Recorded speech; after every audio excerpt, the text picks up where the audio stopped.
First female president of the country of Georgia is in Washington, D.C. this week. Last night, she accepted the 2026 Mark Palmer Prize from the international human rights watchdog Freedom House for her work to defend democracy in her country while she was in office from 2018 to 2024. Salome Zurabishvili spent many years as a French diplomat before becoming Georgia's fifth president.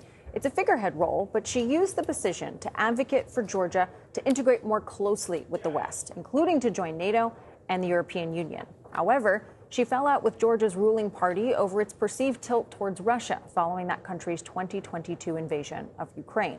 We should note that Georgia's last elections in 2024 were widely condemned, and the European Parliament and Ukraine still recognize her as the legitimate leader of the country. And she joins us now, I'm pleased to say. So thank you so much for joining us, and congratulations on your award.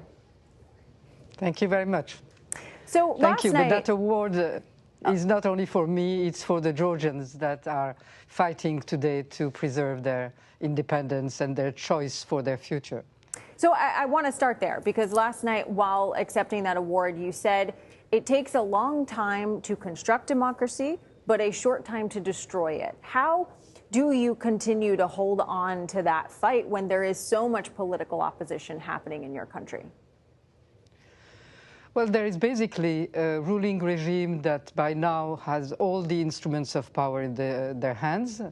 No more independent institutions, very few free media, and many journalists that had to leave the country or are in jail, and very few non-governmental organizations, opposition parties that are tomorrow maybe will be interdicted, and some of their leaders are also in jail.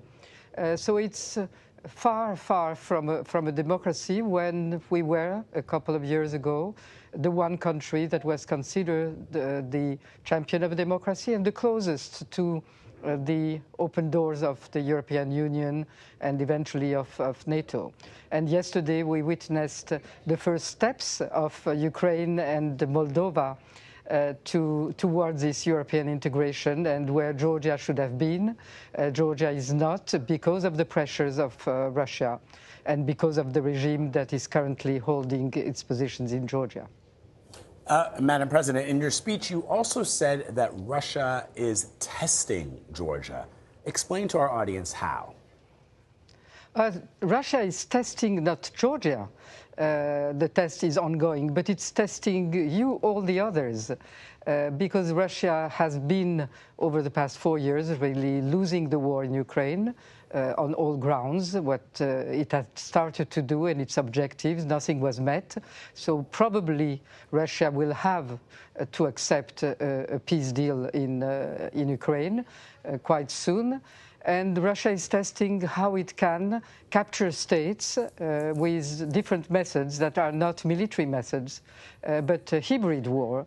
And where in this hybrid war, Russia has many more instruments, propaganda, which it knows for a long, long time, proxy governments like in Georgia, and using everything that they can use, which is cryptocurrencies, cyber security, new artificial intelligence in order to intervene in the countries. And I think that our Western partners, our European partners, should all be very wary about that and watch what is happening, because while America and Europe is very present today, and that is something that is very positive for the region of the Caucasus in Armenia and the agreement between Azerbaijan and Armenia.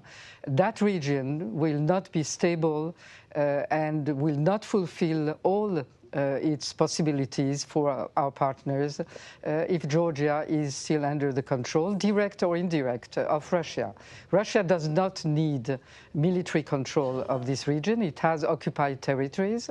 It needs to control and to have a rather unstable situation which favorizes everything, that you can have trafficking, you can have what we've seen, the shadow fleet of Russia stopping in Georgian ports. So it's very convenient for Russia. The main thing for Russia is not to let America and Europe to take hold in that region, stabilize it, develop it, and make it a real cooperation place.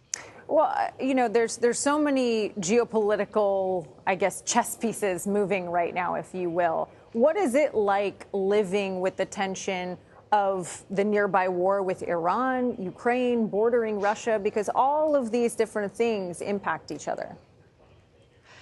Everything impacts us because we're right in the middle of that, without being in any of the conflicts, but we are in the middle of that.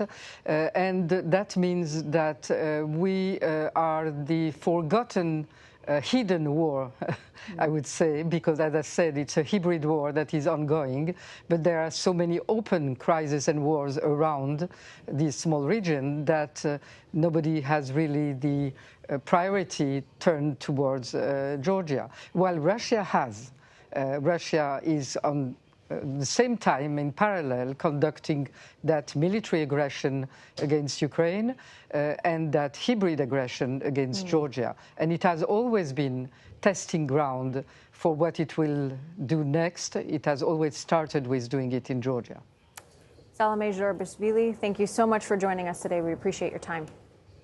Thank you.